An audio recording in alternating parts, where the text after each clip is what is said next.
अवांजी समातुन ताईं radio voice of Sindh London.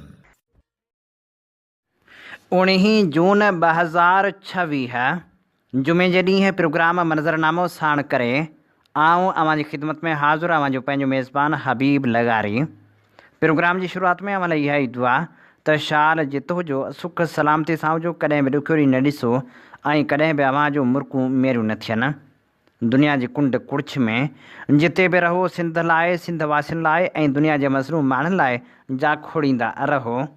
शाल अव्हांजा ख़्वाब तबीरनि सां लही सघनि। आलमी मंज़रनामो तब्दील थिए पियो। ईरान ऐं अमेरिका विच में मुआहिदो थियो आहे, जंहिंजा अहम नुक़्ता पिणु साम्हूं आया आहिनि। त वरी पाकिस्तान जी सूरतहाल बि बेस हेठि आहे त पाकिस्तान जंहिं हिन सूरतहाल में थोरी घणी इज़त ज़रूरु कमाई आहे, पर वरी बि पाकिस्तान सोचे थो त पैसा कीअं ऐं कॾहिं कमाइबा। त ॿिए पासे वरी बजट वारी सूरतहाल बि बहस हेठि आहे त बजट पोरितनि खे आख़िर ॾिनो त छा ॾिनो। सिंधी समाज ऐं पंजाब में बुनियादी फ़र्क़ु कहिड़ो आहे, गौर वीचार असीं प्रोग्राम में इन ते बि कंदासीं त इहो बि ॼाणण जी कोशिशि कंदासीं त प्रिया कुमारी आख़िर किथे आहे। गिलगित बल्तिस्तान वारी दिलचस्प सूरतहाल जो बि जाइज़ो वठंदासीं त गिलगित में हिकु सीट बि न खटींदड़ पार्टी हुकूमत साज़ी लाइ अहम कीअं बणिजी वई आहे। मुख़्तलिफ़ तजिया, तबसरा ऐं शाइरी प्रोग्राम में शामिलु हूंदी त नामियारे लेखक वस्तुला ख़ान जी लिखणी बि प्रोग्राम में शामिलु हूंदी। सभ खां पहिरियां अमरीकी सूरतहाल जो जाइज़ो वठूं था ऐं इहो ॼाणण जी कोशिशि करियूं था त आख़िर उहे अहम नुक़्ता कहिड़ा आहिनि जिन ते अमेरिका ऐं ईरान मुतफ़िक़ थी मुआहिदो कयो आहे। अमेरिका तस्दीक़ कई आहे त अमेरिका ऐं ईरान विच में जंगबंदी में वाद बाबति मुआहिदे ते सहियूं थी चुकियूं आहिनि ऐं उहो हाणे लागू बि थी चुको।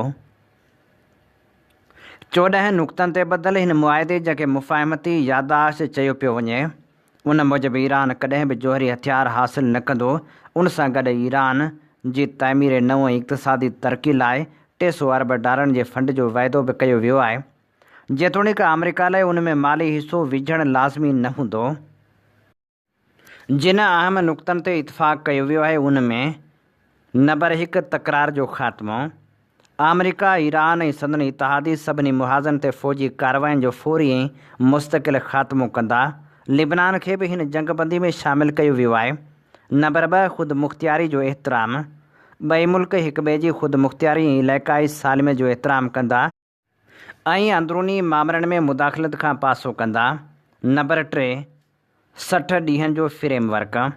ॿई धुरियूं 60 ॾींहंनि अंदरि हतमी मुआहिदे लाइ ॻाल्हियूं मुकमिल करण जी कोशिशि कंदियूं, जॾहिं त ज़रूरत पवण ते मुदत वधाए बि सघिजे थी। नंबर 4 नाकाबंदी ऐं फ़ौजी वापसी। अमेरिका ईरान ते बहरी नाकाबंदी ख़तमु कंदो ऐं 30 ॾींहंनि अंदरि इलाइक़े मां इज़ाफ़ी फ़ौजी मौजूदगी घटाईंदो। नंबर 5 सामुंडी लंघ जी बहाली।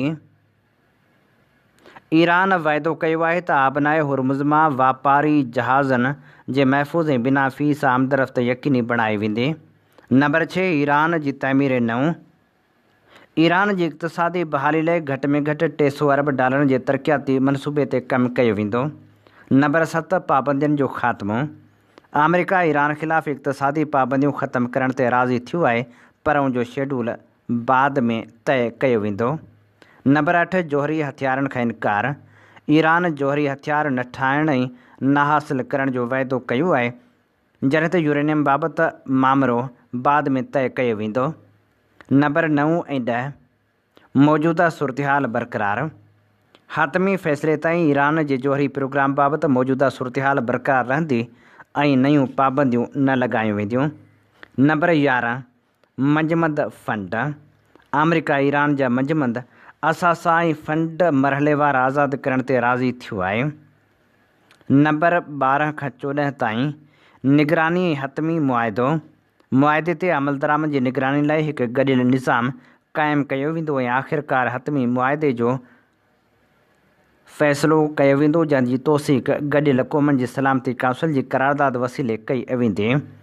ही यादाश्त जंगबंदी आबनाए हुरमुज़ जी बहाली, इक़्तिसादी पाबंदियुनि में नरमी, ईरान जी तमीर नऊं ऐं जोहरी हथियारनि जी रोकथाम बाबति हिकु अबूरी मुआइदो आहे जंहिंजो मक़सदु अमेरिका ऐं ईरान विच में छिकताण घटाइण ऐं हतमी अमन मुआइदे जी राह हमवार करणु आहे। ईरान ऐं अमेरिका विच में थियल मुआइदे जा अहम नुक़्ता अव्हां ॿुधा। ऐं हाणे ईरान जी नए सिर तामीर ऐं मुआशी तरक़ी लाइ $अरबें केरु अदा कंदो, इन हवाले सां ख़ुसूसी रिपोर्ट अव्हां जे समातनि जी नज़र करियूं था, जेका असीं अव्हां जी ख़िदमत में पेश करे रहिया आहियूं BBC उर्दू जे ताउन सां। अमेरिका ऐं ईरान विच में सही कयल मुफ़ाहमती यादाश्त दरअसल सामूंडी लंघ जी बहाली ऐं ॿियनि अहम मामलनि बाबति हिकु जामे हतमी मुआइदे ॾांहुं पहिरियों क़दम आहे। अमेरिकी सदर डोनाल्ड ट्रंप फ्रांस में थियल G7 इजलास दौरान डिघी प्रेस कॉन्फ्रेंस में हिन मुफ़ाहमती यादाश्त खे अमेरिका जी वॾी कामयाबी करार ॾिनो। कुझु कलाकनि बाद ॿिन्ही मुल्कनि तस्दीक कई त यादाश्त ते इलेक्ट्रॉनिक तरीक़े सां सहियूं थी चुकियूं आहिनि ऐं उहा हाणे लागू थी चुकी आहे। पर अमेरिकी अमलदारनि पारां सहाफ़ियुनि खे ॾिनल ब्रीफिंग मां ज़ाहिर थिए थो त हिकु जामे ऐं पाइदार अमन मुआइदे ताईं पहुचण लाइ ॿिन्ही मुल्कनि खे अञा डिघो सफ़र तइ करणो पवंदो। ईरान जे जोहरी प्रोग्राम समेत हिकु अहम मामिलो ईरान खे $अरबें जी अदायगी जो आहे, जेको हिन वक़्तु बहस जो मर्कज़ बणियल आहे। मफ़ाहमती यादाश्त जे 6 शिक मूजिबि अमेरिका ऐं उन जा इलाइक़ाई भाईवार ईरान में नए सिर तामीर ऐं मुआशी तरक़ी लाइ घटि में घटि $300 अरब जी हिकु हतमी ऐं गॾियल तौर ते तइ थियल मनसूबे खे तयारु कंदा। हिन मनसूबे जो हतमी तरीक़ेकार मुस्तक़िल मुआइदे खां 60 ॾींहनि अंदरि तइ कयो वेंदो, जॾहिं त अमेरिका तरफ़ां ज़रूरी लाइसेंस रिआयतूं ऐं इजाज़तनामा जारी कया वेंदा। ॿिए तरफ़ सदर ट्रंप वाज़े करे चुको आहे त अमेरिका ईरान खे सीधी तरह का बि माली इमदाद न ॾींदो। इहो मामिलो ट्रंप लाइ ख़ासि अहमियत रखे थो, छाकाणि त हूअ 2016 में ओबामा इंतिज़ामिया पारां ईरान खे ॾिनल $1.7 अरब ते मुसलसल तनक़ीद कंदो रहियो आहे। तंहिं हूंदे बि मुआइदे जे मतन मूजिबि अमेरिका ख़िते जे शरीक मुल्कनि सां गॾिजी ईरान जी नए सिर तामीर लाइ घटि में घटि $300 अरब जे मनसूबे ते कमु कंदो। हिकु सीनियर अमेरिकी अमलदार वज़ाहत कई आहे त हिन मुआइदे तहत अमेरिका ईरान खे $1 बि ॾियण जो पाबंद न आहे, पर ट्रंप ऐं उन अमलदार जे दावाउनि जे उबतड़ मुआइदे में इस्तेमालु थियल ॿोली कुझु हद ताईं मुबहम आहे। जंहिंमां इहो तासर मिले थो त मुस्तक़बिल में जंग जे ख़ात्मे वारे मुआइदे जे हिसे तौरु अमेरिका तरफ़ां कंहिं न कंहिं सूरत में माली मदद जो इम्कान मुकमिल तौरु रद्द नथो करे सघिजे। जंहिं ॻाल्हि जो इशारो ट्रंप जे 17 जून वारे बयान मां बि मिले थो, जंहिंमें हुन चयो त ईरान खे नए सिर तमीर लाइ फंड रुॻो इन सूरत में मिलंदा जॾहिं हू सही क़दम खणंदो। हीउ मामिलो ट्रंप ऐं नाइब सदर लाइ हिकु सियासी चैलेंज बणिजी सघे थो। कुझु हल्का हिन माली शिक ते एतिराज़ करे सघनि था, भले उहा रक़म सीधी तरह अमेरिका न ॾिए। हिन मुआइदे ऐं ख़ासि तौर ते माली अदायगी वारी शिक ते तनक़ीद फ़ौरी तौरु शुरू थी वई आहे ऐं उन में ट्रंप जी पंहिंजी रिपब्लिकन पार्टी बि शामिल आहे। कांग्रेस जा केतिरा ई मेंबर इंतिज़ामिया खां मुआइदे बाबति तफ़सीली ब्रीफिंग ऐं वज़ाहतूं तलब करे रहिया आहिनि। केतिरनि ई रिपब्लिक अॻुवाननि मुआइदे बाबति शक शुबा ज़ाहिर कया आहिनि, जॾहिं त हिकु निमाया रिपब्लिक सेनेटर सख़्तु तनक़ीद कंदे चयो आहे त सदर ट्रंप ईरान खे तमामु घणियूं रिआयतूं ॾिनियूं आहिनि, पर उन जे बदिले ख़ातिर ख़्वाह फ़ाइदो हासिलु न कयो आहे। अमेरिकी नाइब सदर कुझु ॾींहं अॻु हिकु इंटरव्यू दौरान $300 अरब बाबति सवाल जे जवाब में चयो हो त इहो हिकु अहिड़ो फंड आहे जंहिं ते रसाई मुमकिन थी सघे थी, पर संस मूजिबि उन लाइ 2 अहम शर्त आहिनि। पहिरियों त हीउ फंड ख़लीजी मुल्कनि जो इतिहाद फ़राहम कंदो ऐं ॿियो त ईरान खे पंहिंजे ज़िम्मेवारियुनि ते अमल करणु पवंदो। सादनि लफ़्ज़नि में हिन जो मतिलबु इहो निकिरे थो त ईरान खे नए सिर तामीर ऐं मुआशी तरक़ी लाइ वॾी माली मदद मिली सघे थी, पर उहा रक़म सीधी तरह अमेरिका न, पर घणो करे ख़लीजी अरब मुल्क फ़राहम कंदा। हीअ असीं अव्हां जी ख़िदमत में पेश करे रहिया हुआसीं ख़ुसूसी रिपोर्ट। अव्हां जी ख़िदमत में पेश करियूं था दिलचस्प अंदाज़ में मौजूदा सूरत हाल ते नामियारे सहाफ़ी लेखक वस्तुल्ला ख़ान जो लिखियल ख़ूबसूरत लेख, जंहिंजो उनवान आहे असां इज़त घणी कमाई पैसा कॾहिं कमाईंदासीं। अॼु पाकिस्तान जी हालत इहा आहे जो मुल्क सॼे साल में जेका आमदनी गॾु करे थो उनजो लॻभॻि 43% व्याज जी अदायगी में हलियो वञे थो। बाक़ी पैसा दिफ़ा, इंतिज़ामी ख़र्चनि ऐं अशराफिया जे मराहतनि ते ख़र्च थी वञनि था। जेकॾहिं उन्हनि ख़र्चनि खां पोइ कुझु बची बि वञे था उनखे तरक़ियाती बजट जो नालो ॾेई असेंबली मेंबरनि में विरहायो वञे थो। घणा मेंबर उहो पैसो पंहिंजनि सुञातल ठेकेदारनि हवाले करे छॾनि था। ठेकेदार उन मां वॾो हिसो विरहाए थो, कुझु पाण वटि रखे थो ऐं थोरो घणो मनसूबे ते लॻाए थो त जीअं ईंदड़ भेरे बि ठीको मिली सघे। कुझु साल अॻु ताईं क़ौमी बजट मक़ामी ब्यूरोक्रेट तयारु कंदा हुआ, पर जॾहिं खां IMF सीधी तरह माली मामलनि जी निगरानी संभाली आहे तॾहिं खां सरकारी अमलदार पंहिंजो दिमाग़ हलाइण बदिरां IMF जा अहिड़ा मुंशी बणिजी विया आहिनि जेके रुॻो हिदायतूं लिखी उन्हनि खे मालियाती बिलनि जी शिकल ॾियनि था। हीउ उहो निज़ाम आहे जंहिंखे आम माण्हू बिगड़ियल सिस्टम चवनि था, पर जेकॾहिं कंहिं मराहत याफ़्ता तबिके या इदारे खां पुछो त हू चवंदो त शायदि दुनिया में उन खां बहितर निज़ाम किथे बि न हुजे। आख़िर अहिड़ो निज़ाम ॿियो किथे मिलंदो जेको कुझु माण्हुनि लाइ अहिड़ी होशियारी सां ठाहियो हुजे जो परे खां ॾिसण में जमहूरी महल लॻे। हिन मुल्क जी हिकु ख़ासियत इहा बि आहे त हालतूं सुठियूं हुजनि या ख़राबु, डॉलरनि जी बरसाति हुजे या ॾुकार, आम माण्हू जी ज़िंदगी जो मयार घणो तब्दील नथो थिए। कर्ज़ वधे, गुरबत वधे, पर अहिड़ो निज़ाम ज़रूरु कयो वञे थो जो आम माण्हुनि में अमीरी पखिड़िजी न सघे। कम जी विरासत बि बराबरि आहे। अवाम सब्र कनि था ऐं उन्हनि ते हुक्मरानी कंदड़ शुक्र कनि था। आख़िर अमीरी ऐं ग़रीबी त दुनियावी मामला आहिनि, क़बर में त रुॻो अमल गॾु वेंदा। असीं हिते ऐश करियूं था, अवी उते ऐश कजो। 1958 खां अॼु ताईं हर फ़ौजी ऐं सियासी हुकूमत इहो वाइदो कयो था हीउ IMF जो आख़िरी चकर आहे, उनखां पोइ कर्ज़नि जो कशकोल टोड़े छॾींदासीं। पर 68 सालनि में टुटल कशकोलनि ऐं कर्ज़नि जा ढेर लॻंदा विया। बहरहाल हिकु ॻाल्हि मञणी पवंदी त अंदरूनी हालतूं जहिड़ियूं बि हुजनि, दुनिया आहिस्ते आहिस्ते पाकिस्तान जी इज़त करणु सिखी रही आहे। चयो वञे थो त फील्ड मार्शल आसिम मुनीर जी क़यादत में बनियानुल मरसूस जी कामयाबी सबबि पाकिस्तान जो आलमी वक़ार वधियो आहे। ईरान ऐं अमेरिका विच में सालसी जो एज़ाज़ मिलियो आहे ऐं हिंदुस्तान बि इहो ॾिसी परेशान आहे त अहम मुल्क पाकिस्तान जे सिफ़ारती कोशिशुनि जा हामी आहिनि। इस्लामाबाद ऐं रावलपिंडी में उहा उमेद कई पई वञे त उन्हनि सिफ़ारती कामयाबियुनि जो सिलो इक़्तिसादी मनसूबनि ऐं परॾेही सीड़पकारी जी सूरत में मिलंदो। ईरान पाकिस्तान गैस पाइपलाइन मुकमल थियण सां तवानाई बहरान में बि कुझु घटिताई अची सघे थी। ईरान जे रस्ते विच एशियाई मुल्कनि सां वापार जा मौक़िया बि वधी सघनि था। जेकॾहिं हीउ सभु कुझु थी बि वञे त आम माण्हू जी ज़िंदगी ते कहिड़ो असरु पवंदो। हुकूमत अॼु बि साॻियो चवे थी जेको काल्ह चवंदी हुई, वसीला महदूद आहिनि, टैक्स चोरी रोकी नथी सघिजे, सीड़पकारी गैर यकीनी आहे, तंहिं करे कर्ज़नि जो बार वधणु लाज़मी आहे। चादर निढी आहे ऐं आबादी वधंदी पई वञे, पर सुवालु इहो आहे त जॾहिं पाकिस्तान जी आबादी अॼु जी 25 करोड़ बदिरां 3.5 या 7 करोड़ हुई तॾहिं छा पाकिस्तान फिरांस हो? छा तॾहिं गुरबत, बेरोज़गारी ऐं अणपढ़ियल हुजणु घटि हुआ?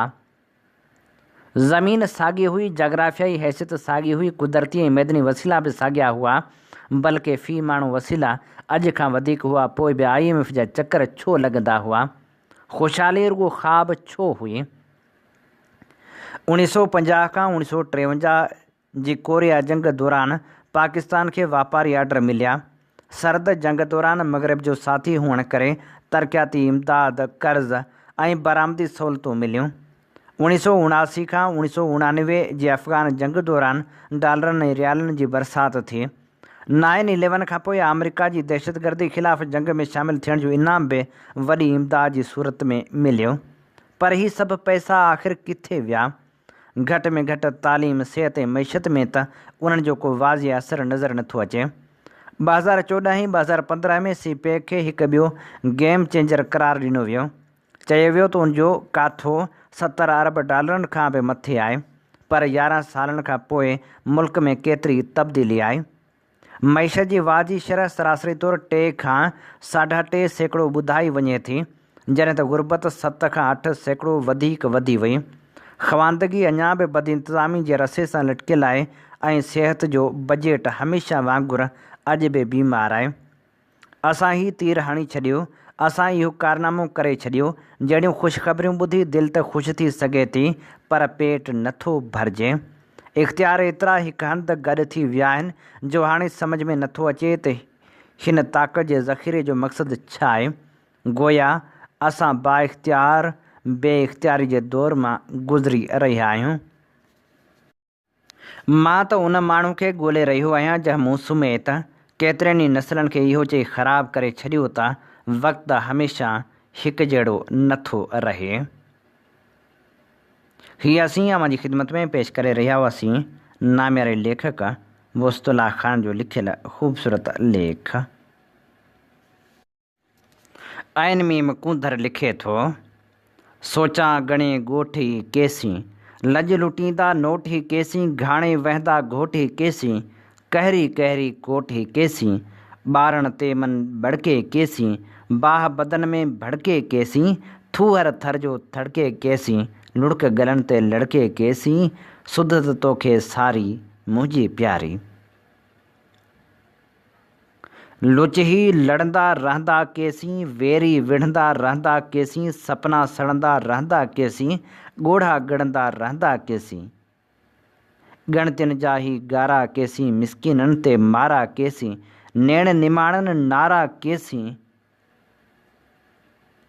नैण निमाणनि नारा केसीं, सूरही हेॾा सारा केसीं, ज़ारी तोबह ज़ारी मुंहिंजी प्यारी।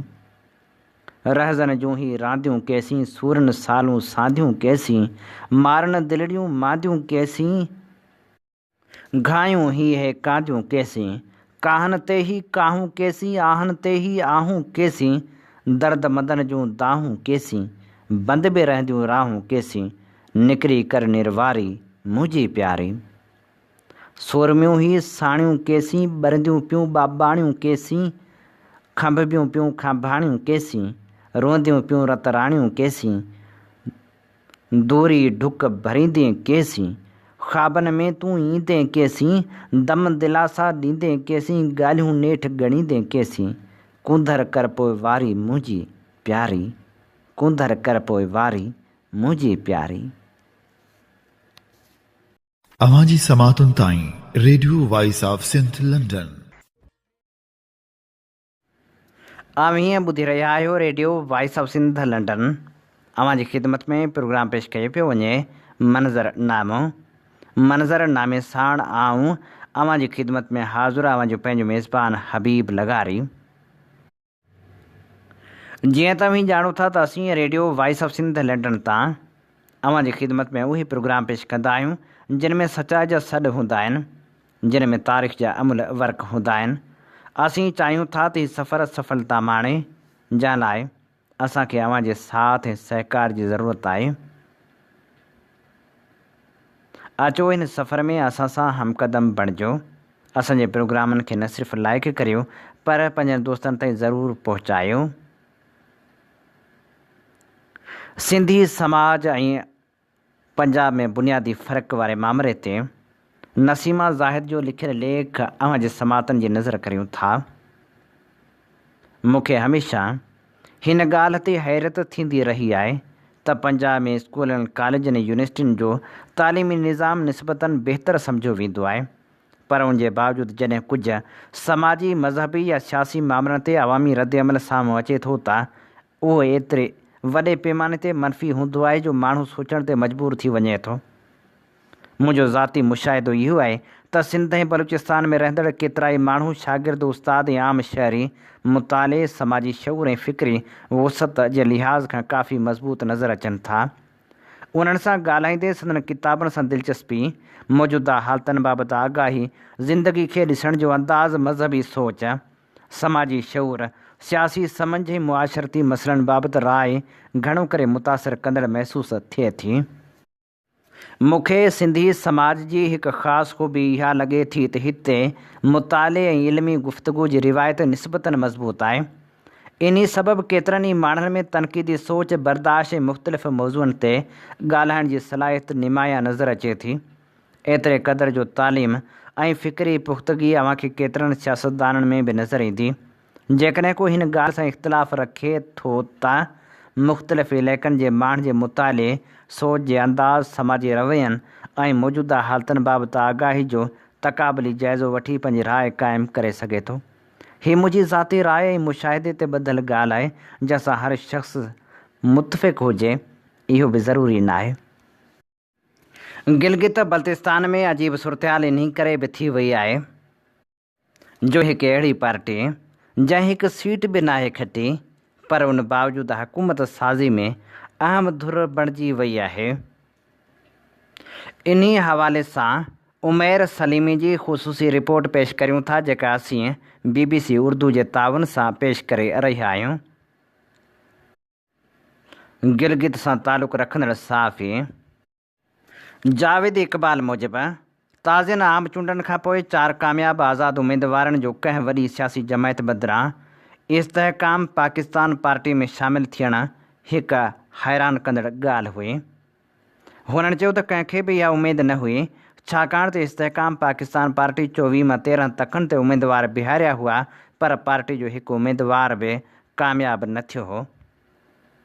जेतोणीकि गिलगित बल्तिस्तान जी इलेक्शन कमीशन अञा ताईं हतमी नतीजा जारी न कया आहिनि, पर गैर सरकारी नतीजनि मूजिबि पाकिस्तान पीपल्स पार्टी 11 सीटुनि सां सभ खां वॾी जमायत बणिजी साम्हूं आई।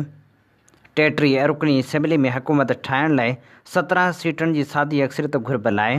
तंहिं करे पीपल्स पार्टी खे इतिहादी साथियुनि जी ज़रूरत पवंदी। पीपल्स पार्टी ऐं नवाज़ लीग सभ खां वधीक वोट हासिल कया, जॾहिं त इस्तेहकाम पाकिस्तान पार्टीअ जे सरबराह अब्दुल अलीम ख़ान दावा कई त संदन पार्टी सिर्फ़ 3 महीननि जी मुहिम बावजूदु वोटनि जे लिहाज़ खां टीअं वॾी सियासी क़ुवत बणिजी आई आहे। पाकिस्तान जे वज़ीर अज़म शहबाज शरीफ़ पीपल्स पार्टी जी हुकूमत साज़ी लाइ हिमायत जो ऐलान कयो आहे। पीपल्स पार्टी जो ख़्यालु आहे त नवाज़ लीग अपोज़िशन में वेंदी, तंहिं करे इस्तेहकाम पाकिस्तान पार्टी सां इतिहाद जो इम्कान मौजूदु आहे।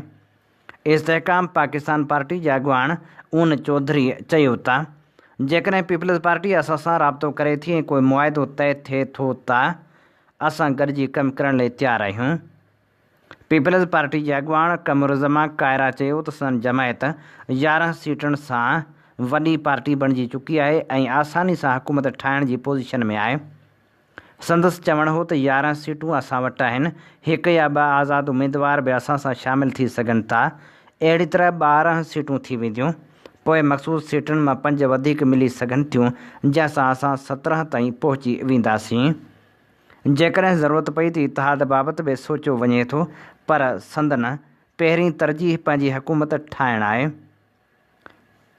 इस्तेहकाम पार्टी ऐलान कयो त 4 आज़ाद कामयाब उम्मीदवार संदन पार्टी में शामिल थी विया आहिनि, जिन में अनवर अली, असद शफ़ीक़, मोहम्मद दिलपज़ीर ऐं अमान अली अमीर शामिल आहिनि। नवाज़ लीग दावा कई त उन्हनि मां 2 उम्मीदवार संदन हिमायत याफ़्ता हुआ। तजिए निगार माजिद निज़ामी जो चवणु आहे त इस्तेहकाम पाकिस्तान पार्टी खे रुगो सियासी जमायत न पर रियासत जी निमाइंदगी कंदड़ क़ुवत तौरु ॾिठो वञे थो। संदसि ख़्यालु आहे त जीअं पंजाब में थियो, तीअं गिलगित बल्तिस्तान में बि अॻूणनि तहरीक इंसाफ़ जे अॻुवाणनि खे IPP जे प्लेटफार्म ते गॾु कयो वियो। हू सम्झनि था त पार्टी जो किरदारु असेंबली में हिकु अहिड़ो प्रेशर ग्रुप ठाहिणु आहे जेको सियासी तवाज़न बरक़रार रखी सघे। जॾहिं ऊन चौधरी खां पुछियो वियो त छा IPP खे इस्टेब्लिशमेंट जी हिमायत हासिलु आहे, त हुन जवाबु ॾिनो, उन जी हिमायत कंहिंखे न हूंदी, सभिनी खे ई हूंदी आहे। हुन वधीक चयो त पार्टी सुठा वोट हासिलु कया आहिनि ऐं टीअं वॾी सियासी क़ुवत बणिजी आई आहे। आज़ाद उम्मीदवारनि जी शमूलियत बाबति संदसि चवणु हो त हर कामयाब आज़ाद उम्मीदवार कंहिं न कंहिं पार्टी में शामिलु थियणु चाहे थो त जीअं खेसि सियासी सुञाणप, ज़िम्मेवारियूं ऐं मुस्तक़बिल जा मौक़िया मिली सघनि। इस्तेहकाम पाकिस्तान पार्टी चूंडनि में हिकु बि सिधी सीट न खटी सघी, पर 4 आज़ाद कामयाब उम्मीदवारनि जी शमूलियत सबबि उहा हुकूमत साज़ी में अहम हैसियत इख़्तियार करे वई आहे। जेकॾहिं पीपल्स पार्टी खे सादी अक्सरियत हासिलु न थी त IPP हुकूमत ठाहिण या क़ाइमु रखण में फ़ैसिलाइतो किरदारु अदा करे सघे थी। अवां जी समातुनि ताईं radio voice of Sindh London. Radio voice of Sindh London तां अवां जी ख़िदमत में प्रोग्राम पेश कयो पियो वञे मंज़रनामे साण आऊं अवां जी ख़िदमत में हाज़िर अवां जो पंहिंजो मेज़बान हबीब लगारी। सिंध सरकार पारां जॾहिं बजट पेश कई वई आहे तॾहिं सुवालु इहो आहे त आख़िर पोरितनि लाइ छा रखियो वियो आहे। सिंध हुकूमत माली साल 2026 ऐं 27 जी बजट में घटि माहिवार उजरत 40,000 रुपयनि मां वधाए 43,000 रुपया करण जो ऐलान कयो आहे, यानी हिकु पोरित जी पघार में रुॻो 3,000 रुपयनि जो इज़ाफ़ो कयो वियो आहे। पर सुवालु इहो आहे त छा 43,000 रुपया अॼु जे महांगाई में कंहिं मज़दूर जे घर जो चुल्हो ॿारे सघनि था। गुज़िरियल हिकु साल दौरान अटो, खंड, गिह, भाॼियूं, गोश्त, बिजली, गैस ऐं ट्रांसपोर्ट जा ख़र्च मुसलसिल वधिया आहिनि। सिर्फ़ु हिकु सरासरी ख़ानदान जे राशन, मसवाड़, बिजली ऐं ॿारनि जी तालीम जा ख़र्च 43,000 रुपयनि खां घणो वधीक आहिनि। अहिड़ी हालत में 3,000 रुपयनि जो इज़ाफ़ो रिलीफ खां वधीक मज़ाक़ महसूसु थिए थो। हैरत जी ॻाल्हि इहा आहे त Pakistan institute of development economics महांगाई ऐं ख़रीदारी क़ुवत खे नज़र में रखंदे घटि में घटि उजरत 45,000 रुपयनि या उन खां वधीक मुक़ररु करण जी सिफ़ारिश कई हुई। ॿियो वॾो सुवालु अमल दरामद जो आहे। सिंध में लखें मज़दूर अॼु बि सरकारी तौर मुक़ररु कयल घटि में घटि उजरत खां घटि पघार वठी रहिया आहिनि। क़ानून मौजूदु आहे, ऐलान बि थियनि था, पर कारखाननि, दुकाननि, ख़ानगी इदारनि ज़रई शोबे में उन्हनि ते अमल कराइण वारो निज़ाम तक़रीबन ग़ैर फ़ाल नज़र अचे थो। सिंध हुकूमत जी बजट जो कुल काथो 3.562 ट्रिलियन रुपया आहे, पर उनमें पोरित तबिके लाइ कोई अहिड़ो इनक़लाबी प्रोग्राम नज़र नथो अचे जेको मज़दूरनि जी रिहाइश, सिहत, रोज़गार जे तहफ़ुज़ या समाजी सिक्योरिटी खे यकीनी बणाए सघे। हुकूमत हर साल बजट में अंग अखरनि जा वॾा ऐलान करे थी, पर ज़मीनी हक़ीक़त इहा आहे त पोरित अॼु बि महांगाई, बेरोज़गारी ऐं मुआशी गैर यकीनी सूरतहाल जी चकी में पीसिजी रहियो आहे। जेकॾहिं हिकु मज़दूर पंहिंजे ॿारनि जी तालीम, इलाज, रिहाइश ऐं ख़ुराक जा बुनियादी ख़र्च बि पूरा नथो करे सघे त पोइ 43,000 रुपयनि जी उजरत खे रिलीफ चवणु हक़ीक़त खां वधीक सियासी बयानु लॻे थो। सिंध जे पोरितनि जो सुवालु अॼु बि साॻियो आहे। बजट में अरबे रुपयनि जा ऐलान त आहिनि, पर पोरि जी ज़िंदगी में तब्दीली आख़िर किथे आहे। महरम मोटी आयो पर महरम में गुम थियल, प्रिया कुमारी न मोटी, पुलिस अमलदारनि जूं दावाऊं ऐं दिलासा वारसनि जे ज़ख़्मनि लाइ मरहम बणिजी न सघिया। इन समूरी सूरतहाल ते सागर सफ़ीउल्लाह शर लिखे थो। प्रिया कुमारी जी माउ हर ॾींहुं महरम जो सम्झी पंहिंजी धीअ प्रिया कुमारी खे यादि कंदे लुड़क लाड़े पंहिंजी मजबूरी जी दाह करे थी, पर संदसि दाह ॿुधण वारा ॿोड़ा थी विया आहिनि। संदसि 5 सालनि खां गुम थियल मासूम निगरी प्रिया कुमारी जी बाज़ियाबी लाइ के बि संजीदा उपाउ नथा वरिता वञनि, जंहिं करे प्रिया जे घर में हर ॾींहुं क़यामत ऐं महरम जो ॾींहुं गुज़रे थो, छाकाणि त संदसि निढड़ी मासूम धीअ निढड़ी उमिरि में गुम थी वई। प्रिया कुमारी जी उमिरि अञा त पंहिंजी अमड़ या ॿिए सां मस्तियुनि ऐं मज़ाक़नि जी हुई, पर हुनखे कहिड़ी ख़बर त हूअ घर ॿाहिरां गुम थी वेंदी ऐं संदसि वारस ॻोल्हींदा ऐं रुअंदा रहंदा। प्रिया कुमारी 10 महरम ते सालह पट में घर ॿाहिरां सबील लॻाई ऐं शाम जे वक़्तु उतां गुम थी वई। प्रिया कुमारी जे गुम थियण खे 10 मुहर्रम हराम ते 5 साल मुकमिल थींदा ऐं हिननि 5 सालनि में प्रिया कुमारी जो वालिद राजूमल, माउ रवीना कहिड़ो दर्द भोॻियो हूंदो उहो त हूअ ॿई ॼाणनि था, जेके गुज़िरियल 5 सालनि खां न्याणी जी वापसी जो इंतज़ार में आहिनि, पर संदन वापसी जी का बि उमेदु न आहे। हर साल महरम जो महीनो मोटी अचे थो, सोग जूं मजलिसूं शुरू थियनि थियूं, मातम थींदो आहे ऐं हक़ इंसाफ़ जी ॻाल्हि कई वेंदी आहे, पर संगरार जी न्याणी प्रिया कुमारी जे वारसनि लाइ महरम जो अचणु हिकु भेरो ॿीहर ज़ख़्मनि खे ताज़ो करण बराबरि आहे। महरम त हर साल मोटी ईंदो आहे, पर प्रिया कुमारी वापसि नाहे ईंदी। प्रिया कुमारी जी गुमशुदगी खे 5 साल मुकमिल थियण वारा आहिनि, पर संदसि वालिदैन जे अखियुनि में अॼु बि उमेद जा ॾीआ ॿरंदड़ आहिनि। शुरू में पुलिस ऐं मुख़्तलिफ़ जांच इदारनि तरफ़ां बार दावाऊं कयूं वियूं त जल्द प्रिया खे बाज़ियाब करायो वेंदो। अहम अॻभराई थी रही आहे ऐं जवाबदार कानून जी गिरफ़्त में ईंदा अफ़सोस जो उहे सभु दावाऊं वक़्त सां गॾु रुॻो दिलासा साबित थियूं। प्रिया कुमारी जो केस सिर्फ़ु हिकु ख़ानदान जो मसइलो न रहियो आहे, पर उहो सिंध जे ज़मीर जो सुवालु बणिजी चुको आहे। हर नए बयान सां उमेद जाॻे थी, पर कुझु ॾींहं बाद वरी ख़ामोशी छांइजी वञे थी। अहिड़ी सूरतहाल में वारसनि जी बेचैनी ऐं अवाम जी मायूसी वधणु फितरी ॻाल्हि आहे। कानून लागू कंदड़ इदारनि जो फ़र्ज़ु आहे त हूअ रुॻो बयाननि ऐं दावाउनि ते महदूद न रहनि, पर अमली तौरु नतीजा बि साम्हूं आणनि। जेकॾहिं हिकु मासूम नियाणी जी बाज़ियाबी लाइ सालनि जा साल गुज़री वञनि ऐं का बि वाज़ह अॻभराई नज़र न अचे, त पोइ अवाम जा सवाल बि जाइज़ आहिनि। अॼु जॾहिं महरम ॿीहर मोटी आयो आहे त प्रिया कुमारी जी माउ पीउ जूं अखियूं अञा बि पंहिंजी नियाणी जी राह तकिनि थियूं।